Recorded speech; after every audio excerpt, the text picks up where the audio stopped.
Hello, it's Professor Asma Parveen from Department of Psychology, Aligarh Muslim University. Welcome back to this course on Fundamentals of Research. And today I will be talking about the research design. Research design is a crucial aspect when you are conducting a research. It serves as the blueprint and strategy that researchers employ to address their research questions and obtain answers.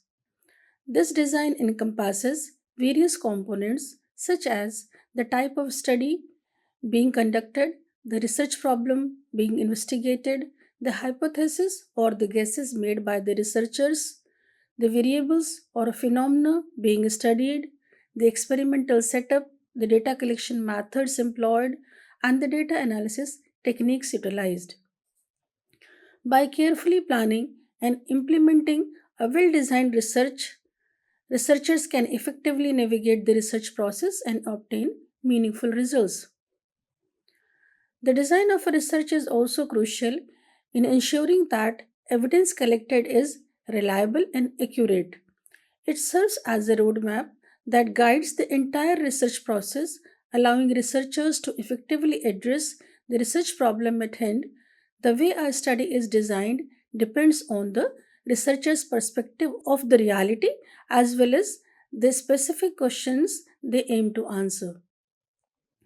Without a carefully designed a research study may fail to fully address the research problem, leading to weak or unconvincing conclusions. Therefore, it is essential for researchers to meticulously plan the design of their studies to ensure the validity and trustworthiness of their findings. There are certain definitions of research design proposed by different researchers, and one of the definition was proposed by Kerlinger in 1986. And according to him, research design is the plan, structure, and strategy of intervention conceived so as to obtain answer to research questions and to control variance. According to William, research design is defined as a master plan specifying the methods and procedures for collection and analyzing the needed information. So, research design provides us with the necessary framework to answer important questions and guide the entire research process. It helps us to outline the purpose and objectives of the study. So, by establishing reasons behind conducting the research and what we hope to achieve, research design set the foundation for our investigation. Additionally, it helps us about the location where the study will take place and the type of information we need to collect. Through careful consideration and planning, research design ensures that our study is focused and effective. Research design guides researchers in various aspects of their study. Firstly, it helps them determine where to obtain the necessary information and which time period should be included in their research. This ensures that the study covers all the significant parts and provides a comprehensive understanding of the topic. Additionally, research design aids researchers in selecting an appropriate group of people to study or sample. It is essential for the chosen group to represent the entire population being studied, ensuring that the findings can be generalized to a larger context. So, by carefully considering the characteristics and demographics of the participants, researchers can ensure the validity and reliability of the results. Furthermore, research design plays a vital role in determining the methods used to collect data. By employing appropriate techniques and tools, researchers can ensure that the data collected is accurate and reliable. This is crucial as the quality of the data directly impacts the validity and credibility of the study's findings. Once all the data has been collected, research design is utilized to analyze and interpret it effectively. By employing the right statistical techniques and tools, researchers can gain valuable insights and draw important conclusions from the data. This step is crucial in making sense of the information gathered and providing meaningful implications for future research or practical applications. Research design encompasses various important decisions that need to be made, starting from formulating a hypothesis to analyzing the collected data. The design not only outlines the purpose and scope of the study, but also determines the location where the research will be conducted and the type of data required. Moreover, it involves identifying potential sources of data, deciding on the time period to be studied, selecting an appropriate study design, and determining the methods for data collection. Once necessary data has been collected, the research design also includes plans for data analysis. This involves determining the appropriate statistical techniques or qualitative methods that will be used to analyze the data and draw meaningful conclusions. The design also considers how the results will be presented and communicated to others. Researchers must decide on the style and format of the final report, ensuring that it effectively conveys the findings of the study. There are certain functions of research design, and basically, a research design serves two important functions. Firstly, it outlines the procedures for conducting a study. This includes specifying the type of study design being used and explaining the reasons behind this choice. It also involves determining who will be participating in the study, that is, sample, and how they will be selected. Additionally, it is important to clarify how much information is needed and how it will be collected and analyzed. To fulfill the first purpose, our research design should provide detailed information about the logistics of the entire research process. This means giving specific details about the type of study design being used and the rationale behind this choice. It also involves explaining how participants will be chosen and what information is needed, as well as how it will be collected and analyzed.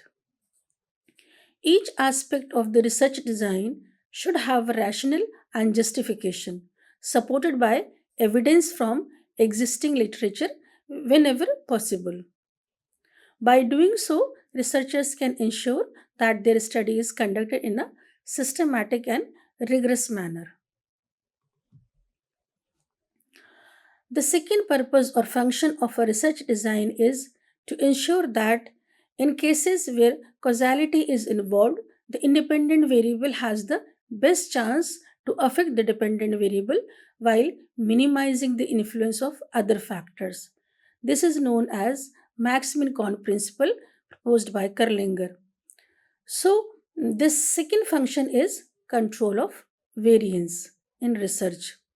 It is important to establish a cause and effect relationship between variables, and this can be done through the control of variance function, which ensures that the independent variable has the greatest chance of affecting the dependent variable. Additionally, it is crucial to minimize and measure the effects of any other factors or confounding factors that could influence the results, such as random chance or variables unrelated to the main focus. When a study lacks a control group, it measures the total change in a situation or phenomena, taking into account the changes caused by the independent variable, other factors, and random chance. However, introducing a control group allows researchers to specifically measure the impact of these other factors or confounding factors, providing a clearer understanding of the variables at play. It is important to note that this study design is just one component of the overall research design. Alongside the study design, there are other logistical details that must be considered in order to successfully complete the study. These logistical details encompass various aspects necessary for the research process to be carried out effectively. So, by implementing the control of variance function and incorporating a control group, researchers can enhance the validity and reliability of their findings. This approach allows for a more accurate assessment of the relationship between dependent and independent variables and helps to eliminate confounding factors that may skew the results. Ultimately, the goal of research design is to ensure that the study is structured in a way that maximizes the chances of establishing a cause and effect relationship.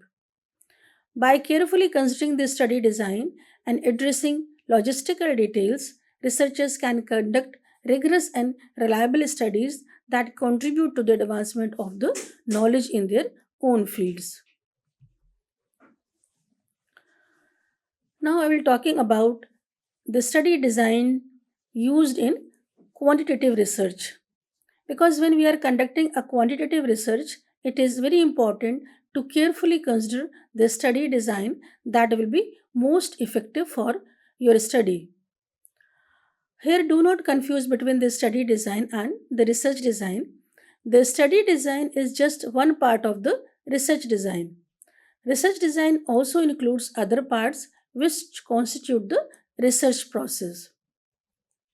So, there are several key factors to take into account when making a decision of selecting a study design for the quantitative research. Firstly, you must determine how many times you will need to contact the individuals you are studying. That is, there is classification of study designs in quantitative research on the basis of three different perspectives. And first one is number of contacts made with the study population or the sample. It means you must determine how many times you will need to contact the individuals you are studying. This could involve a single interaction or multiple engagements throughout the course of the study. Next criteria is the reference period of the study. The frequency of contact will depend on the specific objectives and requirements of your research. The next perspective is the reference period of the study. That is, it is important to consider the duration of your study, that is also known as the reference period. This refers to the length of time over which data will be collected and analyzed. The reference period can vary greatly, ranging from a brief period such as a week to a more extensive time frame like a year. The choice of reference period should align with the goals and scope of your investigation. The last perspective is the nature of investigation. This must also be taken into account because this involves carefully defining and understanding what exactly you aim to discover through your study. By clarifying your research objectives, you can better select a study design that will effectively address your questions and yield meaningful results. So, by thoroughly contemplating these factors, you will be able to make an informed decision and choose the most appropriate study design for your quantitative research. This thoughtful approach will enhance the validity and reliability of your findings, ultimately contributing to the overall success of your research. The first categorization of study designs on the basis of number of contacts. On this basis, we have three divisions, that is cross sectional, longitudinal, and before and after study design. The first one is cross sectional studies design. This design is a type of design that looks at data from a population at a specific point in time. These study designs are often used in medical research, social science, and biology to analyze information about a population or a representative subset. These studies are observational, meaning that researchers observe variables without influencing them. Cross sectional studies are descriptive in nature, which means they aim to describe a variable rather than measure it. They can be used to assess the prevalence of health outcomes and describe the characteristics of a population. However, they cannot determine cause and effect relationships between different variables. Cross sectional surveys are a valuable research method that allows researchers to gather information from diverse groups of people simultaneously. These groups can vary in terms of age, gender, nationality, or even tribes. For example, a researcher might employ a cross sectional survey to examine how children of different ages in a particular country are impacted by socialization. This approach is advantageous as it saves both time and money by conducting all data collection concurrently. So, by utilizing cross sectional methods, researchers can gain comprehensive insights into various populations and their experiences. There are several advantages of cross sectional studies, and one advantage of this is that they provide a quick and easy way to gather initial data and identify connections that can be further explored in future studies. Cross sectional studies are particularly useful when time and resources are limited or when the only available data was collected at a single point in time. These studies are also cost effective compared to other types of research, making them an attractive option for the researchers. Cross sectional studies provide a valuable snapshot of a group of people at a specific moment in time. However, they do have certain limitations. One drawback is that these studies do not capture any changes or progress that occur after the study is over. This means that the data may not fully reflect the current state of the population. Additionally, cross sectional studies rely on self reported information which can be biased or inaccurate. Participants may not always tell the truth or accurately remember certain details, leading to potential errors in the data analysis. Additionally, cross sectional studies are not suitable for studying rare diseases. It means when researchers want to study rare diseases, they cannot use cross sectional studies. So, in conclusion, we can say that cross sectional studies offer a valuable starting point for research by providing initial data and identifying potential connections between independent and dependent variables. While they have limitations in establishing cause and effect relationships and analyzing long term trends, they are a practical and cost effective option for gathering information about different groups of people at a specific moment in time. By understanding the strengths and weaknesses of cross sectional studies, researchers can use them effectively as part of a comprehensive research approach. Next set of studies are longitudinal studies. These longitudinal studies are a crucial form of research that requires significant time and dedication. Unlike other studies that only provide a snapshot of a particular moment, longitudinal studies involve observing people or events over an extended period.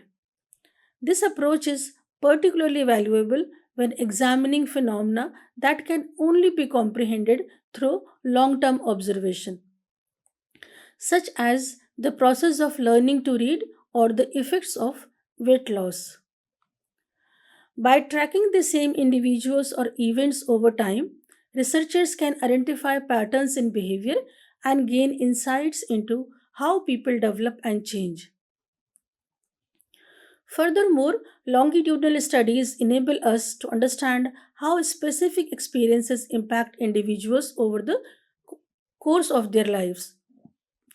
For example, they shed light on the decline of cognitive abilities with age or the varying outcomes associated with different occupations. One example of a longitudinal study is the National Longitudinal Study of Adolescent Health or AD Health. It is a comprehensive survey that began in 1994 and has been following a large group of American teenagers as they transition into adulthood. The purpose of this study is to examine how various factors such as behavior, social connections, and physical well being can impact our overall health and happiness later in life. Over the years, participants have been repeatedly asked a wide range of questions, providing researchers with a wealth of information on topics like friendships, academic experiences, substance abuse, and mental well being. One interesting finding from Ed Health is that our friends can greatly influence our behaviors and choices. The study has shown that individuals tend to engage in similar activities as their friends, whether it's participating in sports, experimenting with drugs, or even adopting certain attitudes. This suggests that our social circle plays a significant role in shaping our actions and decisions. Additionally, the research has highlighted the importance of positive peer relationships in promoting mental health and overall well being. Another key aspect explored by EdHealth is the impact of school experiences on long term outcomes. The study has found that students who feel connected to their school and have supportive relationships with teachers are more likely to succeed academically and have better mental health. On the other hand, those who experience bullying or feel disconnected from the educational environment are at a higher risk of negative outcomes, such as lower grades and increased levels of stress and anxiety. These findings emphasize the significance of creating a positive and inclusive environment for students' overall development. Another important aspect of longitudinal studies is their ability to examine the effects of interventions or treatments over time. For example, a study might follow a group of individuals who receive a certain medication and track their progress over several years. This allows researchers to determine the long term effectiveness and potential side effects of the treatment. Longitudinal studies also enable scientists to assess the impact of social programs or educational initiatives by observing participants' outcomes over an extended period. By providing evidence of the long lasting effects of interventions, these longitudinal studies help in policy decisions and contribute to the improvement of various fields. Longitudinal studies offer various advantages. They provide a unique opportunity to observe and understand the changes that occur in people's lives as they progress through different stages. By following individuals over an extended period, researchers can gain a comprehensive understanding of how various factors influence development and behavior. This longitudinal approach allows for the identification of patterns, trends, and correlations that may not be apparent in shorter term studies. Moreover, longitudinal studies enable researchers to examine the long term effects of interventions or treatments. By tracking participants over time, it becomes possible to assess the lasting impact of certain interventions and determine their effectiveness in promoting positive outcomes. And this information is crucial for help us in decision making and improving the quality of interventions in the field of healthcare, education, and social services. Furthermore, longitudinal studies contribute to our understanding of individual differences and the diverse trajectories people follow throughout their lives. By examining a wide range of variables such as genetics, environment, and personal experiences, researchers can identify the factors that shape an individual's development and well being. This knowledge helps us to make personalized approaches to education, mental health support, and other areas where tailored interventions are necessary. While longitudinal studies have many advantages, they also come with certain challenges. One major challenge is attrition, which refers to the discontinued participation of study participants over time. Attrition can occur for various reasons, such as participants not being traceable or choosing not to continue with the study. Attrition can lead to biased results if it is higher among certain groups of participants. Another challenge is the confounding of aging and period effects. This means that changes observed in the study may be influenced by factors related to aging or the specific time period rather than the variables being studied. Longitudinal studies also require a significant amount of time and resources to set up and maintain. Despite these challenges, longitudinal studies provide valuable insights into long term trends and relationships in various fields of research. They allow researchers to track changes over time and make predictions for the future. So, by understanding the advantages and challenges of longitudinal studies, researchers can design and conduct studies that provide meaningful and reliable results. There are three main types of longitudinal studies which help the researchers to analyze the long term effects on the selected sample. And one of the study is the trend studies. Trend studies are a valuable tool for analyzing how a specific phenomenon is changing over time within a population. These studies involve selecting a sample from the population and regularly examining them to gather data. It is important to understand that the selected population may vary each time as individuals may have shifted or become unavailable for various reasons. Trend studies fall under the category of longitudinal research, which means they can span a significant period of time and involve multiple researchers or research projects. For instance, a trend study could be conducted by administering annual survey to track the number of graduates who actively utilize books and journals from a university library. One of the key aspects of trend studies is their ability to provide insights into long term changes and patterns. By collecting data over an extended period, researchers can identify trends and fluctuations in the phenomena being studied. This allows for a deeper understanding of how the phenomena evolves and its potential impact on the population.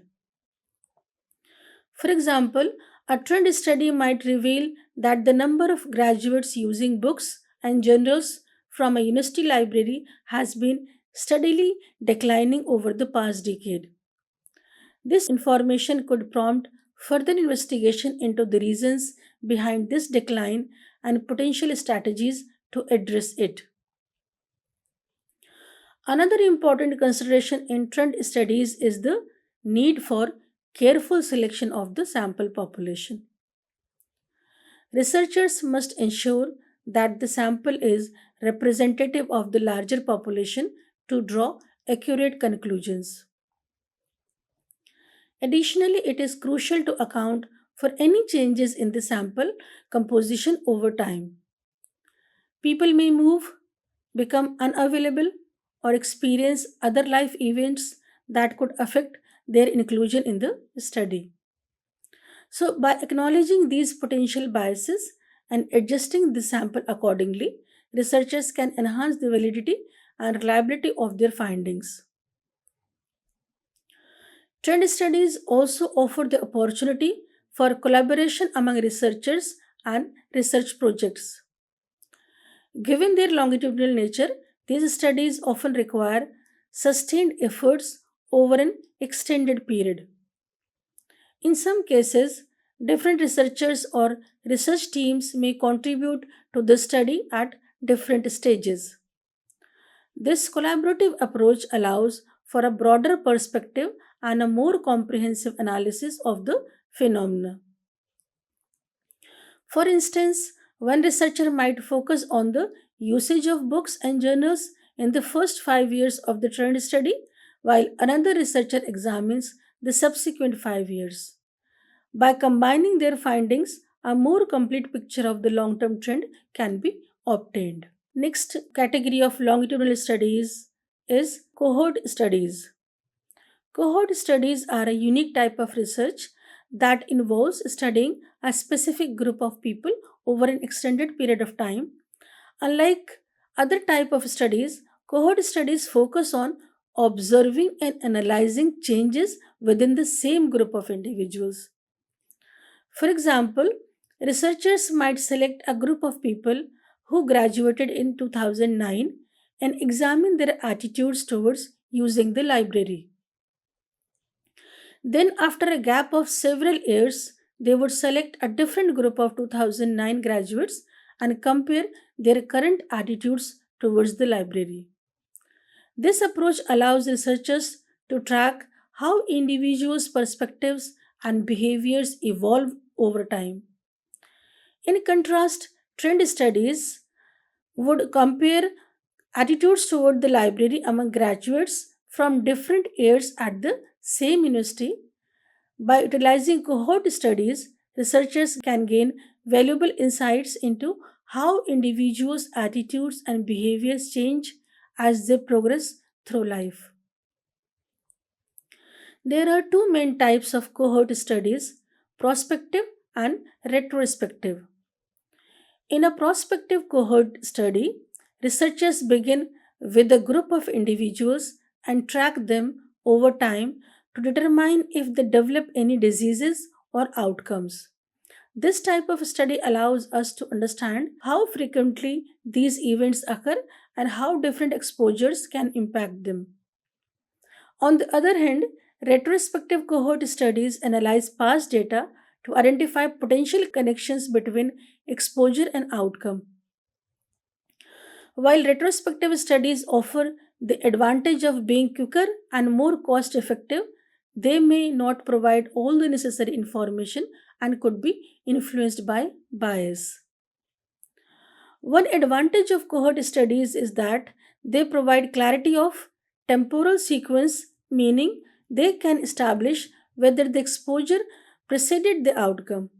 This is because in a cohort study, subjects are known to be disease free at the beginning of the study, allowing for a clear understanding of the relationship between exposure and outcome.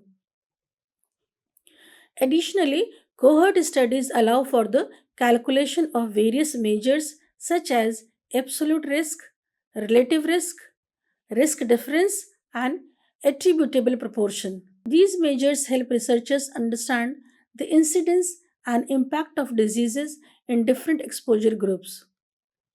Cohort studies are also useful for studying rare or unusual exposures, as researchers can specifically identify an adequate number of subjects with these exposures.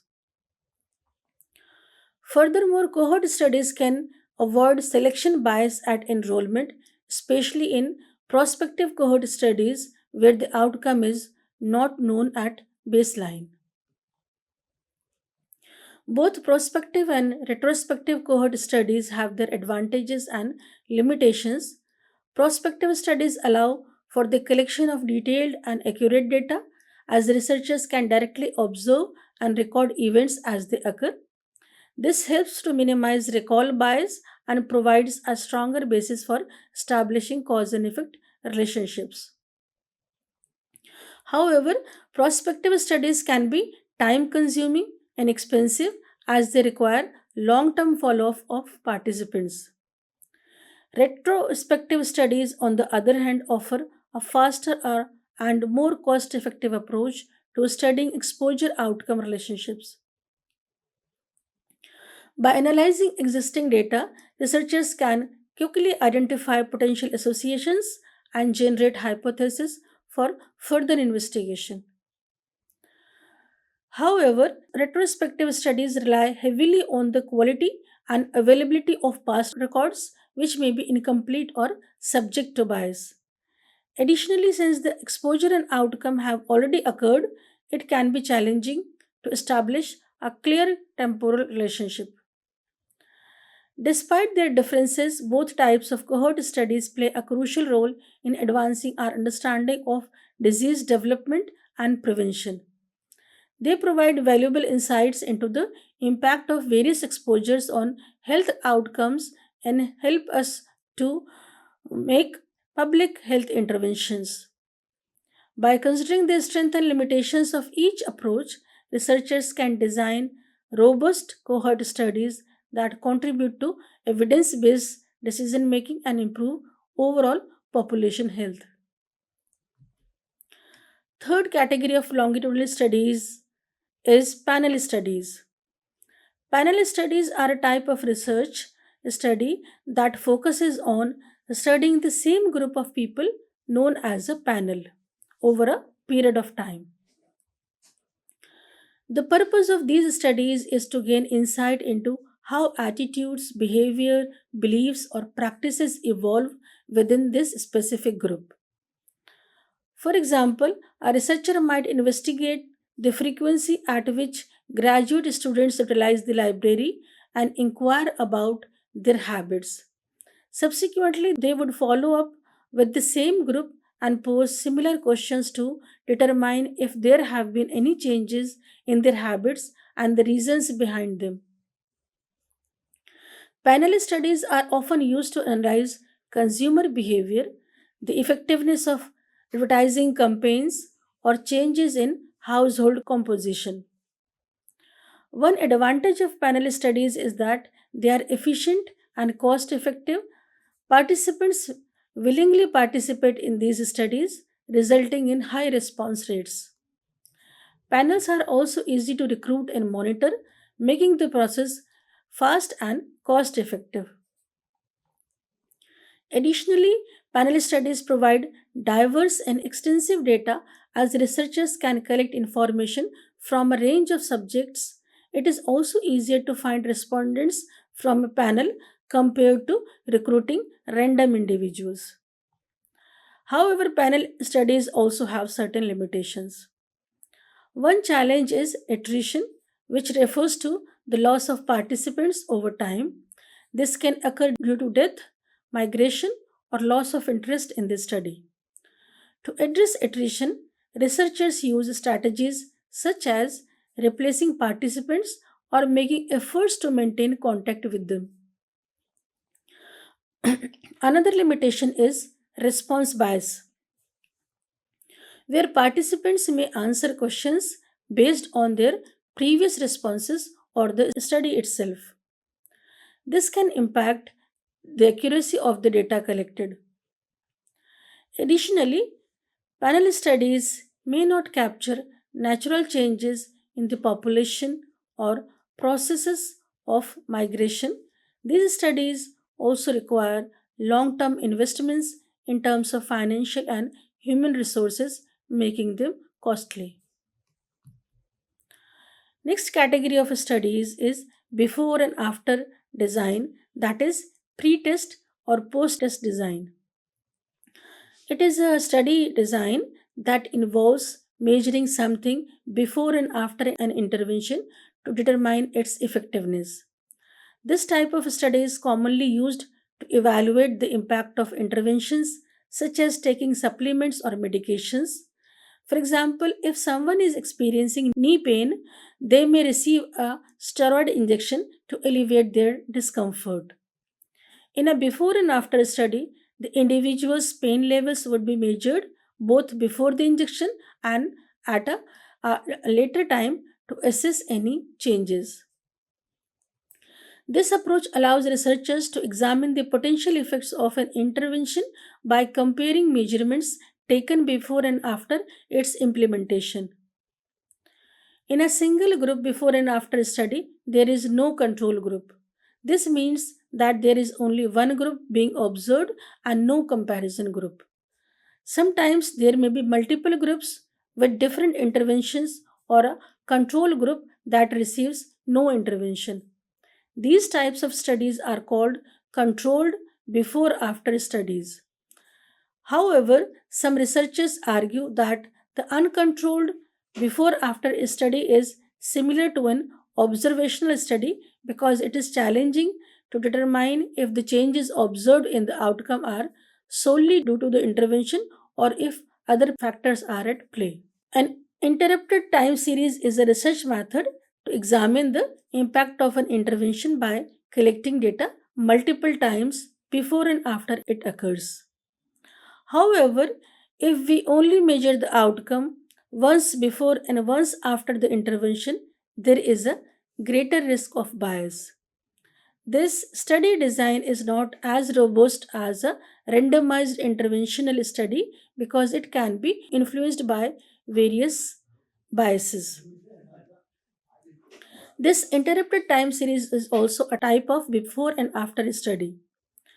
One common type of bias in interrupted time series studies is the history bias. This occurs when events or factors unrelated to the intervention influence the outcomes being measured. For example, if a new policy is implemented to reduce smoking rates, but at the same time a major anti smoking campaign is launched, it becomes difficult to determine the true effect of the policy alone. Another type of bias that can affect interrupted time series studies is the maturation bias. This refers to changes in the participants over time that may naturally occur regardless of the intervention. For instance, if a study is examining the effectiveness of a reading program on students' literacy skills, it is possible that the students would have improved their reading abilities even without the program due to normal development. Regression to the mean is another potential bias in interrupted time series studies of before and after study. This occurs when extreme values in the outcome variable tend to move closer to the average over time. If a study measures the outcome variable during a period of unusually high or low values, subsequent measurements are likely to show a regression towards the mean, making it appear as though the intervention had an effect when it may not have. Selection bias is yet another concern in interrupted time series studies. This bias arises when there is a non random selection of participants into the study. For example, if a school district decides to implement a new teaching method and only selects schools with higher performing students, the results may not accurately reflect the impact of the intervention on all students. In order to minimize bias in interrupted time series studies, researchers can employ various studies. One approach is to include a control group that does not receive the intervention, allowing for comparison between the two groups. Additionally, statistical techniques such as segmented regression analysis can be used to account for potential biases and confounding factors. Despite the limitations and potential biases, interrupted time series studies can still provide valuable insights into the effects of interventions. By carefully considering and addressing these biases, researchers can strengthen the validity of their findings. It is important to recognize that while this study design may not be as strong as a randomized interventional study, it can still contribute to our understanding of the impact of interventions in real world settings. One key bias of before and after studies can be problematic because they may not accurately determine causation due to the influence of other factors. For example, a study may show that a diet leads to weight loss, but it is unclear if the diet itself caused the weight loss or if other factors, such as close monitoring by a medical team, played a role. To gain a better understanding of the effects of a diet, it would be beneficial to include a control group that does not follow the diet. Unfortunately, many before and after studies do not incorporate control groups. However, it is possible to add them. The main distinction between a controlled before and after study and a randomized controlled trial is the absence of randomization in the former. This lack of randomization can introduce bias by not accounting for other factors. To illustrate this, imagine a case where individuals at a weight loss clinic are assigned to the diet group without randomization, while fit athletes are assigned to the control group. In this case, the diet would likely have different effects on these two groups. Randomly assigning individuals to either the intervention or control group would help reduce the influence of other factors, although limitations would still exist in this hypothetical study. Another limitation of before and after studies is the potential for bias. Bias refers to any systematic error in the design, conduct, or analysis of a study that leads to results that deviate from the truth. In before and after studies, bias can arise from factors such as participant expectations, the placebo effect, or the researcher's knowledge of the intervention. These biases can influence the outcomes of the study and compromise the validity of the findings. To enhance the validity of before and after studies, researchers can employ various strategies. These include blinding, where participants and or researchers are unaware of who received the intervention, and using objective outcome measures that are not influenced by subjective interpretation. Additionally, in increasing the sample size and conducting the study over a longer duration can help mitigate potential biases and improve the reliability of the findings. This is all about for today. Thank you.